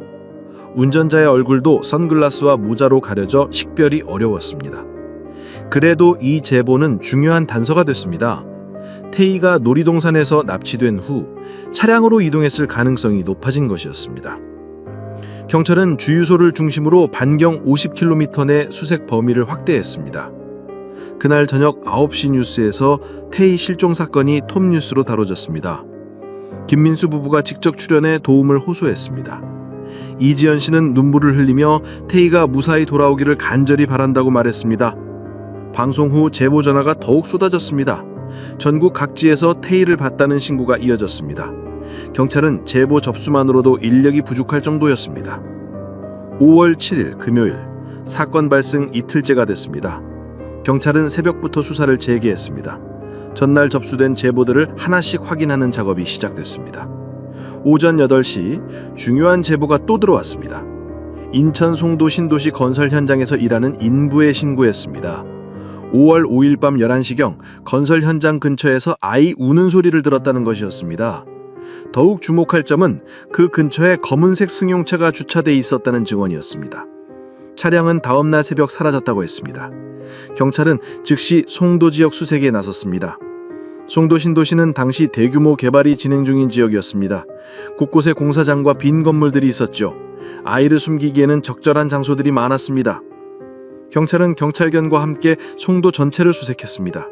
하지만 태희의 흔적은 발견되지 않았습니다. 오후 2시 경기도 안산에서 결정적인 제보가 들어왔습니다. 한 펜션 주인이 수상한 손님에 대해 신고한 것입니다. 5월 5일 저녁 7시경 30대 남성이 아이와 함께 체크인했다는 것입니다. 아이가 아프다며 방에서 나오지 않았습니다. 아이는 계속 잠든 상태였고 한 번도 깨지 않았다고 했습니다. 펜션 주인은 이상하게 생각했지만 별다른 조치를 취하지 않았습니다. 더욱 의심스러운 것은 다음날 새벽 5시경 남성이 아이를 업고 급히 떠났다는 점입니다. 체크아웃 절차도 생략한 채 사라졌죠. 펜션 주인이 뉴스를 보고 나서야 신고를 한 것입니다. 경찰이 급히 펜션에 출동했습니다. 객실을 정밀 감식한 결과 중요한 증거가 발견됐죠. 베드시트에서 아이의 머리카락이 남은 것입니다. 머리카락을 국과수에 보내 DNA 분석을 의뢰했습니다. 결과가 나오기까지는 최소 7일이 걸린다고 했습니다. 만약 태희 것으로 확인되면 납치범의 흔적을 추적할 수 있을 것이었습니다. 펜션 주변 CCTV를 확인했지만 역시 차량 번호는 식별할 수 없었습니다. 하지만 차종은 소나타인 것은 확실했습니다. 주유소에서 목격된 것과 동일한 차량일 가능성이 높았죠. 오후 6시, 경찰은 수사 범위를 전국으로 확대했습니다. 특히 서울 인근 펜션과 모텔을 중점적으로 수색하기로 했습니다. 납치범이 계속 이동하고 있을 가능성이 높았기 때문입니다. 그날 저녁 9시 뉴스에서 안산 펜션 제보 내용이 보도됐습니다. 시민들의 관심은 더욱 높아졌고 제보도 계속 이어졌습니다. 하지만 대부분은 확인되지 않은 내용들이었습니다. 5월 12일 토요일, 사건 발생 7일째입니다. 주말임에도 불구하고 경찰은 24시간 수사를 계속했습니다. 시간이 지날수록 태희를 찾을 가능성이 줄어들고 있었습니다. 오전 10시, 국과수에서 긴급 연락이 왔습니다. 펜션에서 발견된 머리카락 DNA 분석 결과였습니다. 아직 최종 결과는 나오지 않았지만 예비 분석에서 태희일 가능성이 높다는 것이었습니다. 이 소식에 경찰은 안산 지역 수색을 더욱 강화했습니다. 펜션을 중심으로 반경 10km 내 모든 숙박업소를 점검했습니다. 하지만 납치범의 흔적은 찾을 수 없었습니다. 오후 3시, 충남도 천안에서 새로운 제보가 들어왔습니다. 고속도로 휴게소에서 태희와 비슷한 아이를 봤다는 것이었습니다. 하지만 경찰이 확인했더니 다른 가족의 아이였습니다. 이처럼 가짜 제보들이 계속 들어오면서 수사는 혼란에 빠졌습니다. 경찰 인력도 한계가 있어 모든 제보를 즉시 확인할 수 어려웠습니다. 그날 밤 11시, 김민수 부부는 방송국 제작진과 인터뷰를 했습니다. 방송을 통해 더 많은 사람들에게 도움을 요청하기 위해서였습니다. 김민수 씨는 태희가 밝고 활발한 아이라고 소개했습니다. 누구에게나 친근하게 다가가는 성격이라고 했습니다. 하지만 그것이 오히려 범인에게 이용당했을 수도 있다고 걱정했습니다. 이지연 씨는 태희의 특징을 자세히 설명했습니다. 왼쪽 무릎에 작은 상처 자국이 있고 오른쪽 발톱에 점이 있다고 했습니다. 혹시라도 태희를 발견하면 이런 특징으로 확인해달라고 당부했습니다. 방송이 나간 후 제보 전화가 또 폭주했습니다. 하지만 여전히 확실한 단서는 나오지 않았죠. 납치범은 마치 공기 중으로 사라진 것처럼 흔적을 남기지 않았습니다. 수사 3일째, 경찰은 수사 방향을 재검토하기 시작했습니다. 단순한 우발적 범행이 아닐 수도 있다는 판단이었죠. 너무나 치밀하고 계획적인 범행처럼 보였기 때문입니다. 사건 발생 6일이 지났습니다. 국과수에서 최종 DNA 분석 결과가 나왔습니다. 안산 펜션에서 발견된 머리카락은 확실히 김태희의 것이었습니다. 사건의 중대성을 고려해 국과수가 분석을 최우선으로 처리, 6일 만에 결과를 제공했습니다. 이로써 태희가 납치됐다는 사실이 확실해졌습니다. 경찰은 안산을 중심으로 수사망을 더욱 좁혀나갔습니다. 하지만 그 이후 납치범의 흔적은 여전히 오리무중이었습니다. 오전 11시, 놀이동산 운영회사에서 긴급 이사회가 열렸습니다. 사건으로 인한 이미지 타격이 심각한 수준에 이르렀기 때문이었습니다. 주가는 연일 하락했고 방문객 수도 급격히 줄어들었습니다. 이사회에서는 보안업체 교체와 CCTV 시스템 전면 개선이 결정됐습니다. 하지만 이미 벌어진 일을 되돌릴 수는 없었습니다. 언론과 시민들의 비판은 계속됐습니다. 오후 2시, 놀이동산 직원들에 대한 2차 조사가 시작됐습니다. 1차 조사에서는 단순한 신원 확인에 그쳤지만 이번에는 더 자세한 내용을 파헤쳤습니다. 특히 시설관리팀에 대한 조사가 집중됐습니다. 회전목마 기계실 통로를 이용할 수 있는 사람들이었기 때문입니다. 총 8명의 직원 중 3명이 의심 대상으로 분류됐습니다. 가장 주목받은 인물은 여전히 이병호 씨였습니다. 아동 성추행 전과가 있었고 놀이동산 구조를 잘 알고 있었거든요. 하지만 사건 당시 알리바이가 확실했기 때문에 직접적인 범행은 어려워 보였습니다. 경찰은 이병호 씨의 교우 관계를 조사하기 시작했습니다. 혹시 공범이 있었을 가능성을 확인하기 위해서였습니다. 그 결과 흥미로운 사실이 드러났습니다. 이병호 씨에게는 전과자층들이 여러 명 있었습니다. 그중 한 명이 바로 조민석 씨, 29세였습니다. 사기와 절도 전과가 있었고 최근에 출소한 상태였습니다. 더욱 의심스러운 점은 조민석 씨가 검은색 소나타를 소유하고 있다는 사실이었습니다. 목격자들이 증언한 차량과 정확히 일치했죠. 경찰은 즉시 조민석 씨를 수배에 나섰습니다. 하지만 조민석 씨는 이미 자취를 감춘 후였습니다. 5월 5일 이후 아무도 그를 보지 못했다고 했습니다. 집도 비어 있었고 휴대폰도 꺼진 상태였습니다. 오후 6시 조민석 씨의 검은색 소나타가 인천 영종도에서 발견됐습니다. 인천공항 장기 주차장에 버려진 상태였습니다. 차량 내부를 정밀 감식한 결과 중요한 증거들이 나왔습니다. 뒷좌석에서 아이의 지문이 발견됐습니다. 또한 분홍색 실밥도 나왔습니다. 태희가 입고 있던 원피스에서 떨어진 것으로 추정됐습니다. 가장 결정적인 증거는 차량 트렁크에서 발견됐습니다. 태희의 미니마우스 머리띠가 그대로 있었던 것입니다. 김민수 부부가 확인한 결과 확실히 태희 것이었습니다. 이로써 조민석 씨가 범인일 가능성이 매우 높아졌습니다. 경찰은 즉시 전국에 수배령을 내렸습니다. 조민석 씨의 살짐이 모든 언론에 공개됐습니다. 5월 11일 월요일 오전 9시 조민석 씨에 대한 대대적인 수색이 시작됐습니다. 전국 경찰이 동원됐고 공항과 항만도 통제됐습니다. 해외 도피를 막기 위해서였습니다. 오전 11시 놀이동산에서 추가 조사가 이루어졌습니다. 이번에는 조민석 씨가 사전에 놀이동산을 답사했을 가능성을 확인하는 것이었습니다. 정문 CCTV를 며칠간 거슬러 올라가며 확인한 결과 놀라운 사실이 드러났습니다. 5월 2일 사건 3일 전에 조민석 씨가 놀이동산을 방문했던 것입니다. 당시 조민석 씨는 혼자 입장에서 약 2시간 동안 머물렀습니다. 특히 회전목마 주변을 오래 관찰했다고 직원들이 증언했죠. 명백히 범행을 계획한 것으로 보였습니다. 오후 1시 조민석의 과거 행적을 추적하던 중 또 다른 사실이 밝혀졌습니다. 그가 과거에 아동 대상 범죄를 저질렀다는 것이었죠. 하지만 당시에는 증거 부족으로 기소되지 않았습니다. 피해 아동의 부모가 경찰에 제보했습니다. 98년 조민석 씨가 7세 여아를 유인하려 했다는 것이었습니다.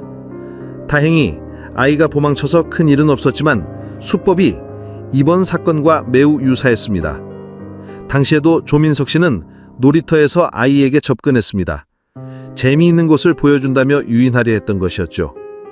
놀이동산에서의 수법과 정확히 일치했습니다.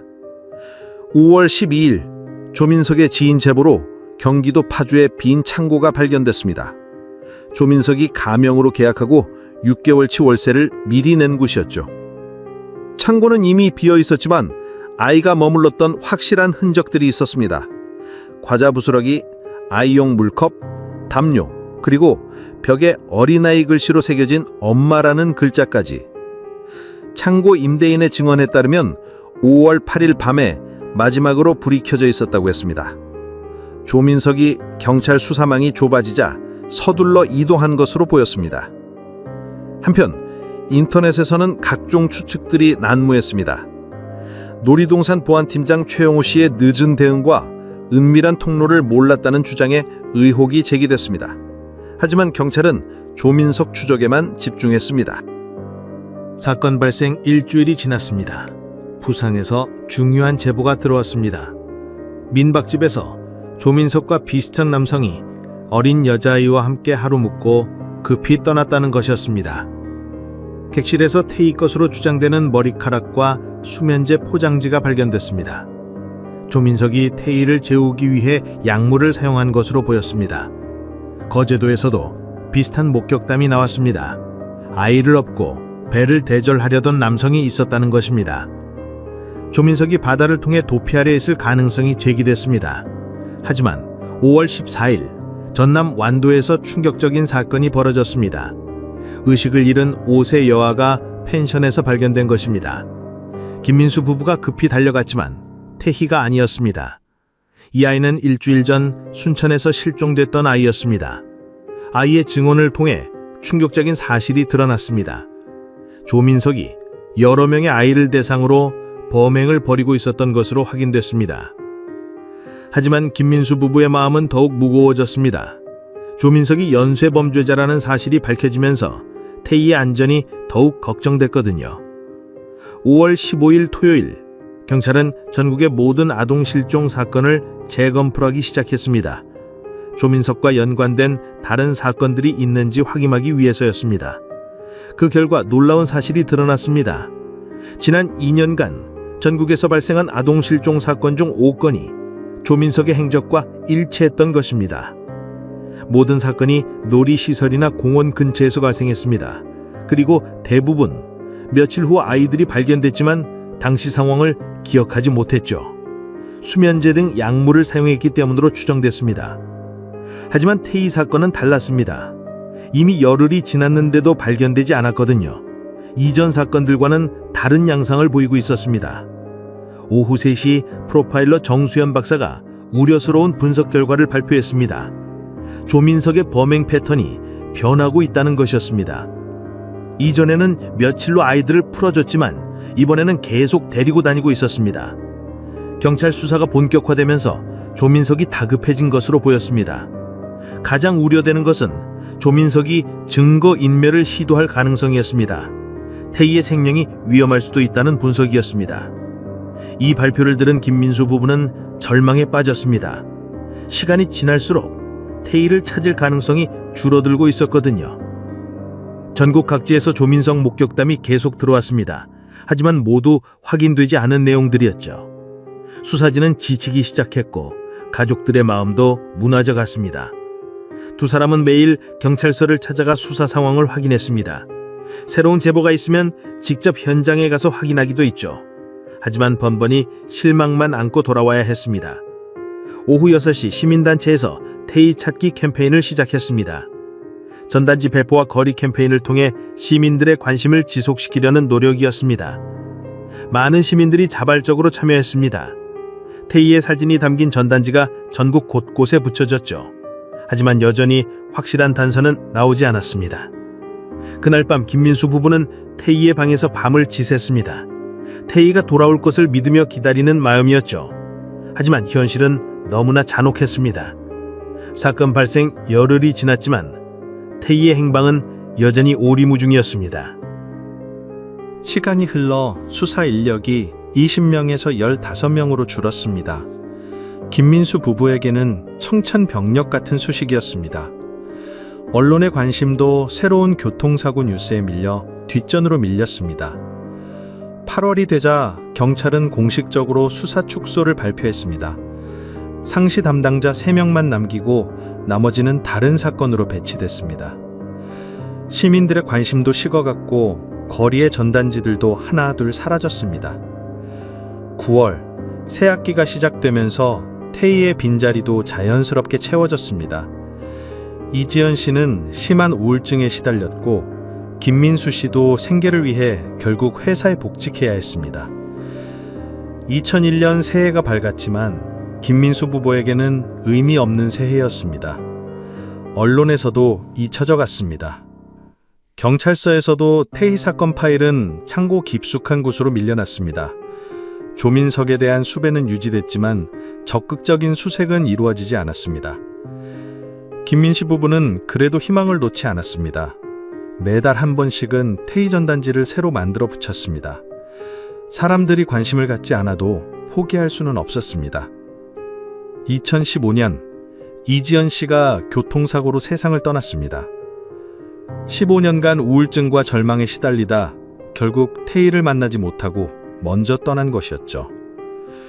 김민수 씨는 혼자 남겨졌습니다. 2024년 5월 태희가 실종된 지 24년이 지났습니다. 놀이동산 시설관리팀이 회전목마 정기 점검을 하던 중 예상치 못한 발견을 했습니다. 점검팀장 이창수 씨가 바닥 철판에 이상한 점을 발견했습니다.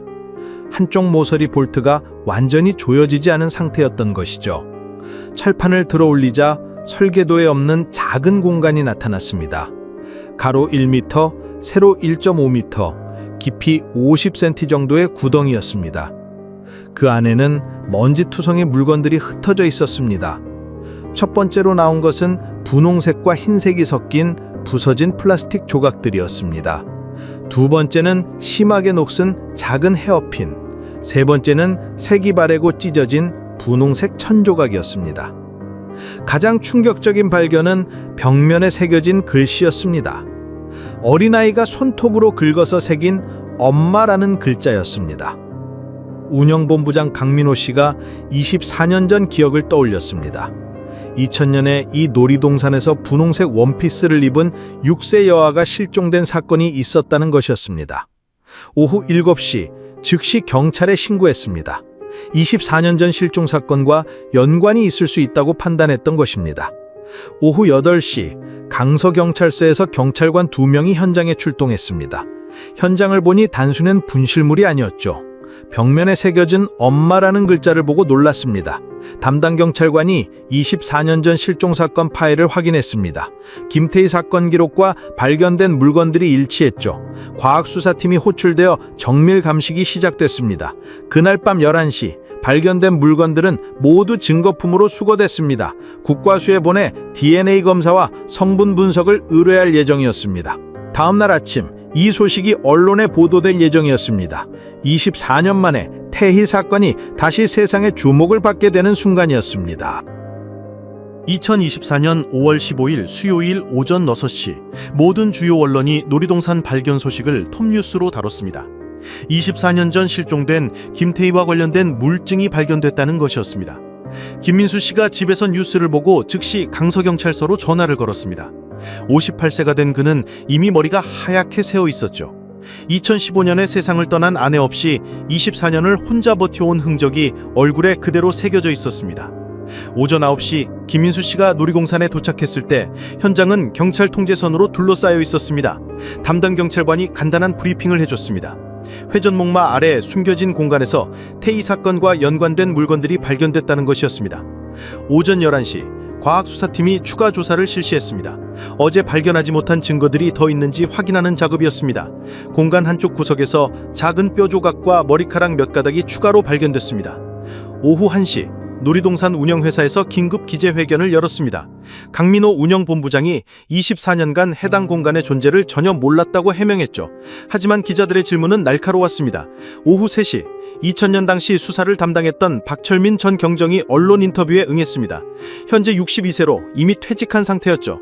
당시 수사팀이 이런 숨겨진 공간을 발견하지 못한 것에 대해 자책했습니다. 오후 5시 국과수에서 1차 분석 결과가 나왔습니다. 발견된 천조각이 2000년 당시 유행했던 원단과 일치한다는 것이었죠. 머리카락 DNA 분석은 며칠이 더 걸릴 예정이었습니다. 5월 16일 목요일 오전 8시 놀이동산에서 전면적인 지하 탐사가 시작됐습니다. 지하 투시 레이더를 이용한 조사 결과 놀라운 사실이 드러났습니다. 회전목마 아래에 훨씬 더 큰 지하 공간이 있다는 것이었습니다. 이 공간은 가로 3m, 세로 4m 정도의 방 같은 구조였습니다. 최영호의 아버지가 1975년 건설 당시 은밀하게 만들어둔 것으로 추정됐습니다. 오전 11시 경찰은 대형 굴착기를 동원해 지하 공간 진입로를 확보하기 시작했습니다. 작업 과정에서 인위적으로 막힌 흔적들이 발견됐죠. 시멘트와 벽돌로 통로를 봉쇄한 것으로 보였습니다. 오후 2시 드디어 지하 공간 입구가 열렸습니다. 경찰과 과학수사팀이 안전장비를 착용하고 내부로 들어갔습니다. 24년간 밀폐되어 있어 곰팡이 냄새가 심했습니다. 가장 충격적인 발견은 공간 한쪽 벽에 설치된 쇠사슬과 수갑 같은 구속 도구들이었습니다. 바닥에는 담요와 베개 같은 생활용품들이 널브러져 있었습니다. 오후 4시 지하 공간에서 결정적인 증거가 발견됐습니다. 벽 한쪽에 여러 개의 이름이 새겨져 있었던 것이죠. 태희라는 이름도 그중 하나였습니다. 어린아이 글씨로 또박또박 새겨져 있었습니다. 다른 이름들도 있었습니다. 수진, 민호, 지영, 현우 등 총 8개의 이름이었죠. 모두 어린아이들의 이름으로 보였습니다. 이것은 이 공간이 단순히 태희만의 감금 장소가 아니었음을 의미했습니다. 2024년 5월 16일 목요일 오후 5시 지하 공간에서 발견된 8개의 이름은 전국을 충격에 빠뜨렸습니다. 경찰은 즉시 과거 실종 사건 기록을 전면 재검토했습니다. 놀라운 사실이 드러났습니다. 벽에 새겨진 8개 이름 모두 1998년부터 2003년까지 전국 각지에서 실종된 아이들과 일치했던 것입니다. 모든 사건이 놀이시설 근처에서 발생했다는 공통점도 있었습니다. 5월 17일 금요일, 경찰은 놀이동산 과거 직원들에 대한 전면 재조사에 착수했습니다. 특히 주목받은 인물은 2000년 당시 보안팀장이었던 최영호 씨, 66세였습니다. 조사 결과 최영호 씨가 1990년대부터 전국 각지의 놀이시설에서 보안 업무를 담당했다는 사실이 드러났습니다. 아이들이 실종된 모든 장소에서 근무한 경력이 있었습니다. 경찰이 최영호 씨의 자택을 방문했지만 집은 이미 비어 있었습니다. 이웃의 증언에 따르면 3일 전부터 보이지 않는다고 했습니다. 더욱 의심스러운 정황이 나타났습니다. 최영호 씨가 지난 20년간 전국을 떠돌아다니며 단기 계약직으로만 일했다는 것이었습니다. 그가 머물렀던 지역에서 모두 총 23건의 아동 실종 사건이 발생했습니다. 오후 4시, 1975년 놀이동산 건설 당시 설계도를 재검토한 결과 충격적인 사실이 드러났습니다. 지하 공간이 원래 설계에 포함되어 있었지만 완공 후 기록에서 삭제됐던 것입니다. 이 공간의 설계 변경을 지시한 인물이 당시 건설회사 현장 소장이었던 최영호 씨의 아버지 최기남 씨였다는 사실도 밝혀졌습니다. 최영호 씨가 이 비밀을 알고 있었을 가능성이 높았습니다. 오후 6시, 지하 공간에서 추가 증거들이 계속 발견됐습니다. 아이들의 옷가지와 신발들, 그리고 가장 섬찟한 발견은 오래된 캠코더였습니다. 테이프를 재생한 결과 끔찍한 내용이 담겨 있었습니다. 아이들이 감금된 모습과 괴로워하는 장면들이 녹화되어 있었던 것입니다. 범인의 얼굴은 마스크로 가려져 있었지만 체격과 음성으로 최용호 씨임을 추정할 수 있었습니다. 더욱 충격적인 것은 테이프에 조민석도 등장한다는 사실이었습니다. 하지만 그는 범인이 아니라 최영호에게 협박당하는 피해자로 보였습니다. 최영호가 조민석을 이용해 태희를 유인한 것으로 추정됐습니다. 24년간의 오해가 드러나는 순간이었습니다. 5월 18일 토요일 오전 10시 전국에 최영호 씨에 대한 긴급 수배령이 내려졌습니다. 연쇄 아동 납치 및 감금 혐의였습니다. 오전 11시 최영호 씨가 3일 전 경기도 파주의 한 모텔에서 신용카드를 사용했다는 기록이 발견됐습니다. 경찰이 급히 출동했지만 이미 사라진 후였습니다. 오후 1시 모텔 객실에서 중요한 증거가 발견됐습니다. 여러 개의 가명 신분증과 전국 아동보호시설 명단, 그리고 침대 밑에서는 지난 24년간 실종된 아이들의 사진이 수십 장 나왔습니다. 사진들은 모두 놀이동산 지하 공간에서 찍힌 것 같았습니다. 아이들은 모두 겁에 질린 표정이었습니다. 오후 6시, 김민수 씨가 경찰서에서 브리핑을 들었습니다. 24년 만에 드러난 진실은 상상을 초월하는 충격이었죠. 태희가 정말로 그 지하 공간에 갇혀 있었다는 사실이 확인됐지만 그 이후 어떻게 됐는지는 여전히 미스테리였습니다. 과연 최영호 씨는 어디에 숨어 있을까요? 그리고 태희와 다른 실종 아이들은 정말 무사할까요? 24년간 숨겨졌던 진실이 하나씩 드러나고 있었지만 아직 풀리지 않은 의문들이 너무 많았습니다. 2024년 5월 19일 일요일 오전 6시 강원도 동해시 묵호항에서 한 통의 신고 전화가 걸려왔습니다. 어선을 정비하던 김영철 선장 61세가 발견한 것은 낡은 배낭 하나였습니다. 30년 가까이 바다를 누빈 베테랑 어부였지만 이런 물건을 본 것은 처음이었죠. 배낭은 바닷물에 오래 잠겨 있었지만 방수 처리가 잘 되어 있어 내용물이 보존된 상태였습니다. 경찰이 현장에 도착해 배낭을 개봉했을 때 충격적인 물건들이 나왔습니다. 낡은 학생증, 24년 전 놀이동산 입장권, 그리고 어린아이가 그린 듯한 그림 여러 장이었습니다. 가장 중요한 발견은 배낭 안쪽에 새겨진 이름이었습니다. 최영호라는 글자가 또박또박 적혀 있었습니다. 2000년 전 실종된 태희 사건의 핵심 용의자였습니다. 오전 9시 이 소식이 김민수 씨에게 전달됐습니다. 58세가 된 그는 즉시 동해시로 향했습니다. 24년 만에 새로운 단서가 나온 것이었습니다. 경찰은 배낭이 발견된 해역을 중심으로 수중수색을 시작했습니다. 만약 최영호 씨가 바다에 빠졌다면 다른 증거들도 찾을 수 있을 것이라 판단했기 때문입니다. 오후 2시 배낭 안에서 추가 물건이 발견됐습니다. 플라스틱 봉지에 쌓인 낡은 수첩과 편지 몇 통이었습니다. 바닷물이 스며들었지만 글씨는 여전히 읽을 수 있었습니다. 수첩을 펼쳐본 순간 모든 사람이 경악했습니다. 최영호 씨가 직접 쓴 범행일지였던 것입니다. 2000년부터 2003년까지의 모든 범행이 상세히 기록되어 있었습니다. 2000년 5월 5일 태희, 회전목마에서 유인 성공, 지하공간 감금, 2000년 9월 15일 수진, 대구 놀이터에서 이런 식으로 8명의 아이들 모든 기록이 있었습니다. 가장 충격적인 부분은 태희에 대한 마지막 기록이었습니다. 태희는 다른 아이들과 달리 끝까지 저항했다고 적혀 있었습니다. 계속 탈출을 시도하다가 지하 통로에서 사고가 났다는 것이었습니다. 수첩 마지막 페이지에는 떨리는 글씨로 이렇게 적혀 있었습니다. 더 이상 견딜 수 없다. 모든 것을 고백하고 죄값을 치르겠다. 아이들에게 미안하다. 편지들도 마찬가지로 각 아이들의 부모에게 보내려던 사과문이었습니다. 하지만 결국 보내지 못하고 바다에 버린 것이었습니다. 5월 20일 월요일, 전북의 최영호 씨 수배령이 재발령됐습니다. 수첩의 마지막 기록이 언제 적힌 것인지는 확실하지 않았지만 그가 아직 생존해 있을 가능성이 높았습니다. 오후 3시, 경찰은 과거 최영호 씨의 행적을 다시 추적하기 시작했습니다. 2003년 이후 그의 행적이 완전히 끊어졌지만 누군가는 그를 봤을 것이라 판단했습니다. 한편 놀이동산 지하 공간에선 추가 수색이 계속됐습니다. 혹시 놓친 증거가 있는지 확인하는 작업이었습니다. 그 결과 벽 뒤편에 또 다른 작은 방이 발견됐습니다. 이 방에서는 더욱 충격적인 물건들이 나왔습니다. 아이들의 일기장과 편지들이었습니다. 모두 부모에게 보내려고 썼던 것들이었습니다. 태희가 쓴 편지도 있었습니다. 어린아이 글씨로 또박또박 적혀 있었습니다. 엄마, 아빠, 보고 싶어요. 집에 보내주세요. 나쁜 아저씨가 무서워요. 김민수 씨가 이 편지를 읽는 모습은 보는 이들의 가슴을 아프게 했습니다. 24년 전 6세였던 딸의 마지막 메시지를 받아보는 순간이었습니다. 5월 22일 수요일, 전라북도 군산시에서 중요한 제보가 들어왔습니다. 한 노인이 20년 전부터 최영호와 비슷한 남성을 봐왔다는 것이었습니다. 그 남성은 가짜 이름을 쓰며 일용직 일을 하고 있었다고 했습니다. 말수가 적고 혼자 지내는 것을 좋아했다고 했죠. 하지만 가끔 아이들을 보면 이상하게 행동했다고 증언했습니다.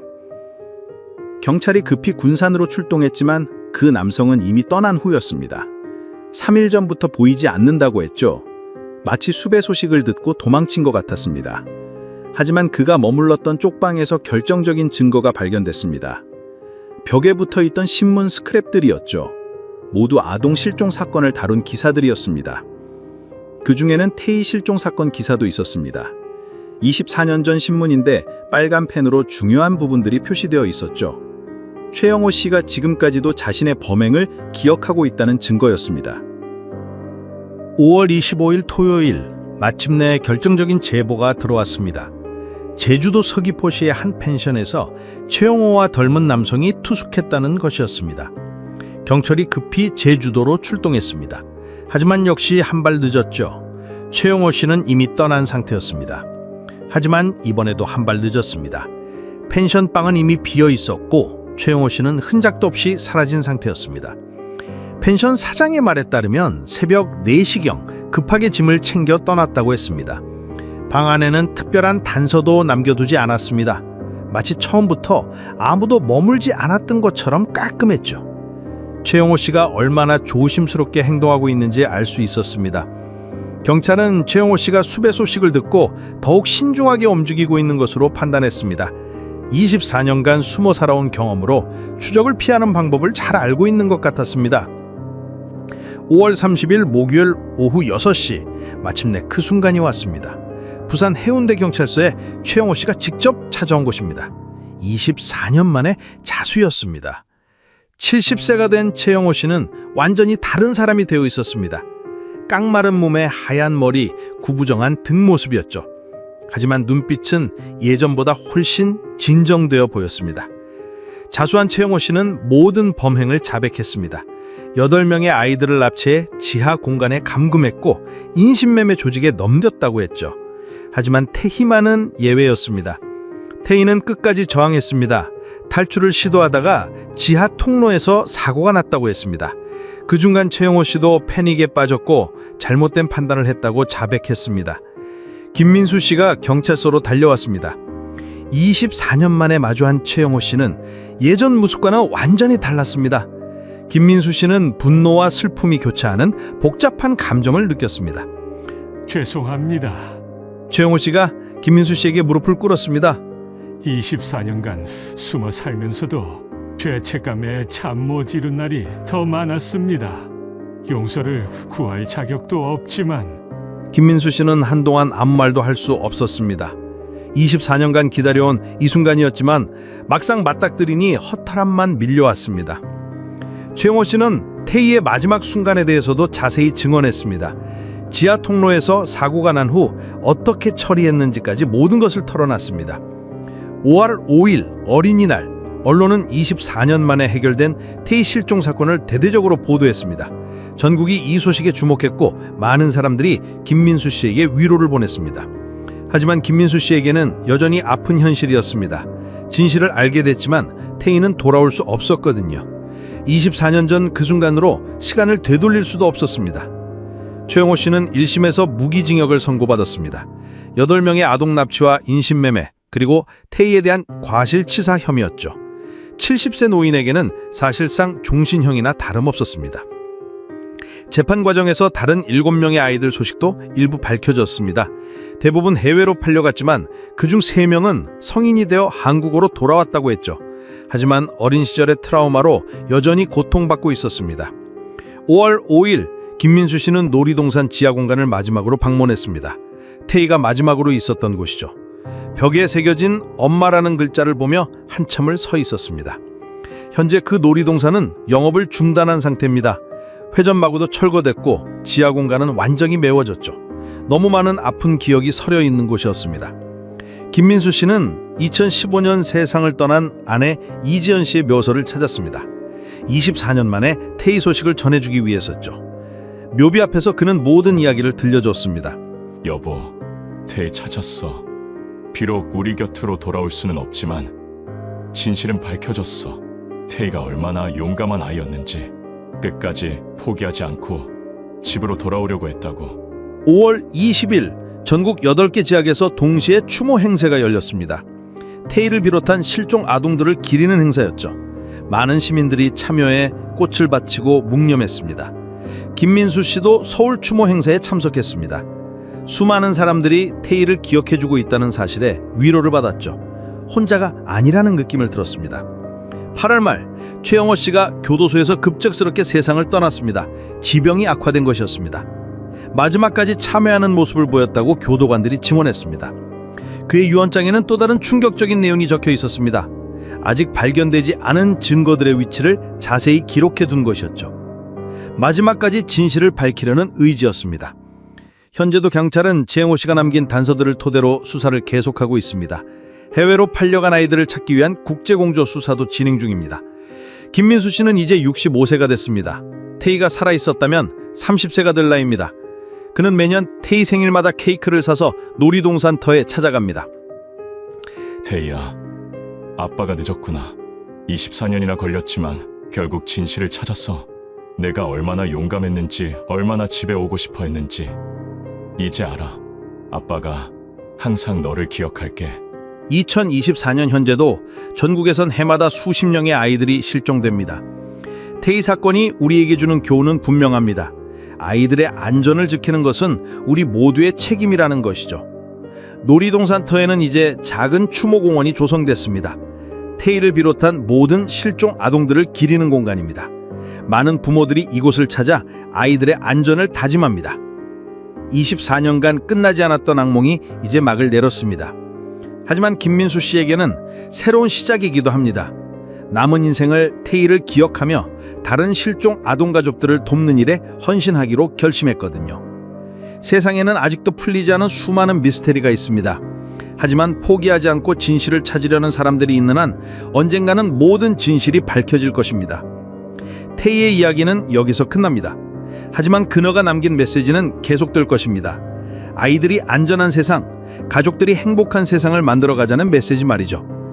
여러분은 이 이야기를 어떻게 생각하시나요?